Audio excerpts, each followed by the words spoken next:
અંધારું શહેર અને એક નિરાધાર પિતા. શહેરના સૌથી ઘનઘોર વિસ્તારમાં, જ્યાં અંધકાર અને ગરીબીનું રાજ હતું, ત્યાં કિશન નામનો એક મધ્યમ વયનો માણસ રહેતો હતો. કિશન એક રિક્ષા ચાલક હતો, પણ તેનું જીવન તેના 15 વર્ષની પુત્રી આરતીની આસપાસ ફરતું હતું. આરતી તેના માટે આખી દુનિયા હતી, તેની આશા, તેનું સપનું અને તેની ખુશી. એક દિવસ જ્યારે કિશન કામ પર ગયો હતો, ત્યારે આરતીને તેના શાળાના એક ગરીબ મિત્ર માટે મદદ જોઈતી હતી. આરતી શહેરના ધનાઢ્ય અને પ્રભાવશાળી મહેતા પરિવારના પુત્ર વિક્રમ પાસે મદદ માંગવા ગઈ. વિક્રમ શહેરના એક મોટા રાજકારણીનો પુત્ર હતો અને તેની ગુંડાગીરી માટે જાણીતો હતો. વિક્રમે આરતીની મસ્કરી કરી અને તેની મદદ કરવાની ના પાડી. આરતી દુઃખી થઈને પાછી ફરી, પણ આખી રાત અહીં પૂરી નહોતી થઈ. રાત્રે કિશન ઘરે પાછો ફર્યો ત્યારે તેનું ઘર ખાલી હતું. આરતી ગાયબ હતી. કિશન ગભરાઈ ગયો. તેણે આરતીને શોધવાનું શરૂ કર્યું. બીજા દિવસે સવારે શહેરના એક ખૂણામાં કચરાના ઢગલા પાસે આરતીનો મૃતદેહ મળ્યો. પોલીસ આવી, પણ રાજકારણીના પ્રભાવ હેઠળ કેસને આત્મહત્યા કહીને બંધ કરી દેવામાં આવ્યો. કિશન ભાંગી પડ્યો. તે જાણતો હતો કે તેની પુત્રી આત્મહત્યા કરી શકે નહીં. તેને વિક્રમ પર શંકા હતી. તે પોલીસ સ્ટેશન ગયો, પણ પોલીસે તેની વાત સાંભળી નહીં. સાહેબ, મારે ન્યાય જોઈએ છે. મારી દીકરીની હત્યા થઈ છે, કિશને રડીને કહ્યું. પોલીસ ઇન્સ્પેક્ટર હસીને કહ્યું, કિશન, તું એક ગરીબ રિક્ષા ચાલક છે. તારા માટે કોઈ ન્યાય નથી. જા અને શાંતિથી બેસ. કિશનને સમજાયું કે આ અંધારા શહેરમાં સામાજિક અન્યાયનું રાજ હતું. ગરીબો માટે કોઈ ન્યાય ન હતો. તે નિરાધાર બની ગયો, પણ તેના મનમાં એક બદલો લેવાની આગ પ્રગટી. તેણે નક્કી કર્યું કે તે પોતાની પુત્રી આરતી માટે અદ્રશ્ય ન્યાય લાવશે. તેણે એકલો ગુનાની દુનિયામાં પ્રવેશવાનો નિર્ણય કર્યો. કિશને પોતાની રિક્ષા વેચી દીધી અને શહેરની ગલીઓમાં ગુપ્ત રીતે રહેવા લાગ્યો. તેનું એક જ લક્ષ્ય હતું, વિક્રમને પાઠ ભણાવવો અને આરતીને ન્યાય અપાવવો. તેના મનમાં માનસિક સંઘર્ષ ચાલતો હતો. શું તે ગુનેગાર બની રહ્યો હતો? પણ આરતીની યાદો તેને મજબૂત કરતી હતી. કિશને વિક્રમની દિનચર્ચાનો અભ્યાસ શરૂ કર્યો. વિક્રમ એક મોટા બિઝનેસમેનનો પુત્ર હતો અને ઘણી ખરાબ આદતો ધરાવતો હતો. કિશનને ખબર પડી કે વિક્રમ રાત્રે એક ગુપ્ત જગ્યાએ પાર્ટી કરતો હતો. એક દિવસ કિશન વિક્રમના બંગલાની પાછળના કમ્પાઉન્ડમાં ઘૂસી ગયો. તેને વિક્રમના રૂમમાંથી એક જૂની ડાયરી મળી. ડાયરીમાં વિક્રમે છેલ્લા કેટલાક મહિનાના તેના કાળા કારનામાઓ લખ્યા હતા. ડાયરીના એક પાના પર લખેલું હતું, આરતી, તે છોકરીએ મારી વાત ન માની. મેં તેને ડરાવવાનો પ્રયાસ કર્યો, પણ તેણે પોલીસને કહેવાની ધમકી આપી. મેં તેને ધક્કો માર્યો અને તે છત પરથી નીચે પડી ગઈ. મેં મારા પિતાની મદદથી પોલીસને મેનેજ કરી લીધા. કોઈને ખબર નહીં પડી. કિશનના પગ નીચેથી જમીન સરકી ગઈ. વિક્રમે જ આરતીની હત્યા કરી હતી. કિશનને ગુસ્સો આવ્યો. આ ડાયરી એક મોટો પુરાવો હતો. પણ કિશન જાણતો હતો કે પોલીસ હજી પણ તેને ન્યાય અપાવશે નહીં. તેણે નક્કી કર્યું કે તે પોતાની રીતે ન્યાય કરશે. તેણે ડાયરી છુપાવી લીધી અને એક મોટી યોજના ઘડવાનું શરૂ કર્યું. તેની યોજનામાં વિક્રમને જાહેરમાં બદનામ કરવો અને તેને કાયદાના શિકાર બનાવવાનો સમાવેશ થતો હતો. કિશને એક રહસ્યમય બદલો લેનારની જેમ કામ કરવાનું શરૂ કર્યું. તેણે વિક્રમના જીવનમાં અંધાધૂંધી પેદા કરી. તેણે વિક્રમના પિતાના રાજકીય રહસ્યો લીક કર્યા, જેનાથી મહેતા પરિવારની પ્રતિષ્ઠા પર મોટો ડાઘ લાગ્યો. આ બધું જોઈને વિક્રમ ગભરાઈ ગયો. તેને લાગ્યું કે કોઈ ભૂત તેના પર બદલો લઈ રહ્યું છે. કિશને માનસિક રીતે વિક્રમને તોડી પાડવાનું શરૂ કર્યું, જેથી વિક્રમ પોતાનો ગુનો કબૂલ કરે. કિશનની યોજના પ્રમાણે વિક્રમના જીવનમાં અંધાધૂંધી ફેલાઈ ગઈ. વિક્રમ ડરી ગયો અને તેણે તેના એક જૂના વિશ્વાસુ મિત્ર જીગરને મદદ માટે બોલાવ્યો. જીગર એક વકીલ હતો અને મહેતા પરિવારનો જૂનો મિત્ર હતો. કિશનને ખબર પડી કે જીગર એકમાત્ર વ્યક્તિ હતો જેના પર વિક્રમ વિશ્વાસ કરતો હતો. કિશને જીગરને પોતાની યોજનામાં સામેલ કરવાનું નક્કી કર્યું.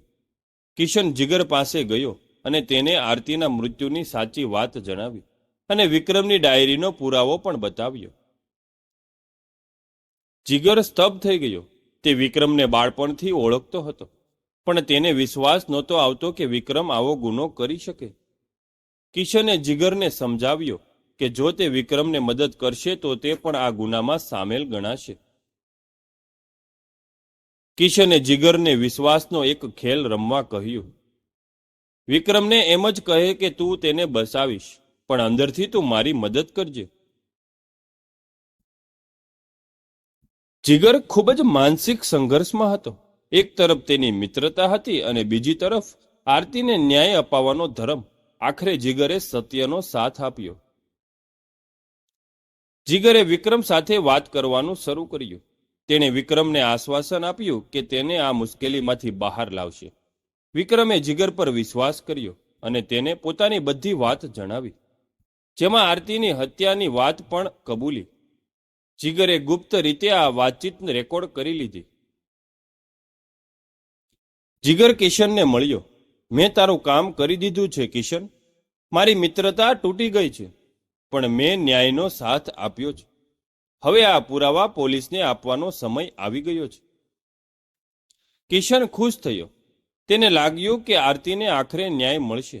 જીગરે તેને એક નવી આશા આપી હતી. જીગરે રેકોર્ડિંગ અને ડાયરી પોલીસને આપી. પોલીસે તરત જ વિક્રમની ધરપકડ કરી. સમાચાર આખા શહેરમાં ફેલાઈ ગયા. મહેતા પરિવારની પ્રતિષ્ઠા માટીમાં મળી ગઈ. કિશનનું મિશન પૂર્ણ થયું હતું. વિક્રમની કોર્ટમાં સુનાવણી થઈ હતી. જીગરે વિક્રમ વિરુદ્ધ ગવાહી આપી. વિક્રમને આજીવન કેદની સજા ફટકારવામાં આવી. કિશનને લાગ્યું કે આરતીને ન્યાય મળી ગયો છે. પ્રિય મિત્રો, જો તમને આ સ્ટોરી સારી લાગતી હોય તો એકવાર કોમેન્ટમાં મને અવશ્ય જણાવજો. અને હા, સબસ્ક્રાઇબ કરવાનું ભૂલતા નહીં. પણ વાર્તાનો અંત અહીં નહોતો આવતો. કિશન શાંતિથી ઊભો હતો ત્યારે જીગર તેની પાસે આવ્યો. અભિનંદન કિશન, તારું મિશન પૂર્ણ થયું. જીગરે કહ્યું. તેના ચહેરા પર એક અજીબ સ્મિત હતું. હા જીગર, તે મારી ઘણી મદદ કરી. તારો આભાર, કિશને કહ્યું. જીગરે એક ઊંડો શ્વાસ લીધો અને એક ચોંકાવનારો ખુલાસો કર્યો. આભાર માનવાની જરૂર નહોતી કિશન. હું તારી મદદ માટે અહીં નહોતો. હું મારા બદલા માટે અહીં હતો. કિશન ચોંકી ગયો. બદલો? શું કહી રહ્યો છે તું? જીગરે કહ્યું. આરતીને વિક્રમે નથી મારી કિશન. આરતીની હત્યા મેં કરી હતી. કિશનના પગ નીચેથી જમીન સરકી ગઈ. શું? તું જૂઠું બોલી રહ્યો છે? જીગરે આંખોમાં આંસુ સાથે કબૂલ્યું. વિક્રમ મારી સગાઈ આરતી સાથે કરાવવા માંગતો હતો, પણ આરતીએ ના પાડી. તે મને પસંદ નહોતી કરતી. મને ગુસ્સો આવ્યો અને મેં તેને ધક્કો માર્યો. તે છત પરથી નીચે પડી ગઈ. વિક્રમ ત્યાં હતો અને તેણે મને બચાવવા માટે મારા પિતાની મદદથી આત્મહત્યાનો ડ્રામા કર્યો. મેં વિક્રમની ડાયરીમાં બધી વાતો જાણી જોઈને લખી હતી, જેથી તું વિક્રમને દોષી માને. પણ શા માટે તે વિક્રમને કેમ જેલમાં મોકલ્યો? કિશને પૂછ્યું. કારણ કે વિક્રમ એકમાત્ર વ્યક્તિ હતો જે સત્ય જાણતો હતો. મને હંમેશા ડર હતો કે તે એક દિવસ સત્ય જાહેર કરી દેશે. તેથી મેં તારા બદલાની આગનો ઉપયોગ કરીને તેને રસ્તામાંથી હટાવી દીધો. હવે ન તો વિક્રમ રહ્યો, ન આરતી, અને ન તારી પાસે કોઈ પુરાવો રહ્યો. કિશન જમીન પર ઢળી પડ્યો. તેની પુત્રીનો હત્યારો તેનો વિશ્વાસુ મિત્ર હતો. અને તે પોતે એક નિર્દોષ વ્યક્તિને જેલમાં મોકલીને પોતાના પુત્રને ન્યાય અપાવવાની ભૂલ કરી બેઠો હતો. કિશન સંપૂર્ણપણે તૂટી ગયો. તે જાણતો હતો કે જીગરને હવે કાયદાથી સજા નહીં મળે, કારણ કે વિક્રમ હવે જેલમાં હતો અને કોઈ તેની વાત પર વિશ્વાસ નહીં કરે. જીગરે ખૂબ જ ચાલાકીથી સંપૂર્ણ ગુનો કર્યો હતો. કિશન ફરીથી પોલીસ પાસે ગયો, પણ પોલીસે તેને ધમકાવીને ભગાડી દીધો. તારો માનસિક સંતુલન બગડી ગયો છે કિશન. તું એક ગુનેગારને ફસાવવાનો પ્રયાસ કરી રહ્યો છે. કિશન નિરાધાર બની ગયો. તેના જીવનમાં ન્યાય આવ્યો ન હતો, પણ એક નવો મોટો વિશ્વાસઘાત આવ્યો હતો અને એક નિર્દોષ વ્યક્તિને જેલમાં મોકલ્યો હતો. કિશન શહેરની ગલીઓમાં એકલો ભટકતો રહ્યો. તેને રાત્રે માત્ર આરતીની નહીં પણ વિક્રમની પણ સીચ સંભળાતી હતી. તે પોતાને ક્યારેય માફ કરી શક્યો નહીં. વર્ષો વીતી ગયા. કિશને પોતાની બાકીની જિંદગી એક માનસિક દર્દીની જેમ વિતાવી. તે રોજ રાત્રે તે કચરાના ઢગલા પાસે જતો, જ્યાં આરતીનો મૃતદેહ મળ્યો હતો, અને તેની આરતી કરતો. આ આરતી તેને એકલતા અને અધૂરા ન્યાયની હતી. જીગર પોતાના જીવનમાં ખુશ હતો. તે એક સફળ વકીલ બની ગયો.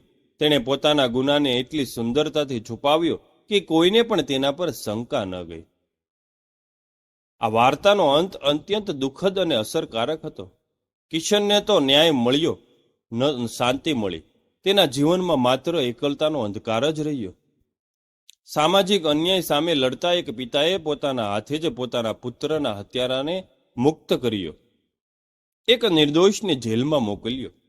અદૃશ્ય ન્યાય કિશનના જીવનમાં ક્યારેય આવ્યો નહીં. પ્રિય મિત્રો, આ સ્ટોરી તમને કેવી લાગી તે કોમેન્ટમાં મને અવશ્ય જણાવજો. અને હા, તમારા મિત્રો સાથે શેર કરજો અને સબસ્ક્રાઇબ કરવાનું ભૂલતા નહીં. ફરીથી આપણે જલ્દી મળીશું એક નવી સ્ટોરી સાથે. સમાપ્ત.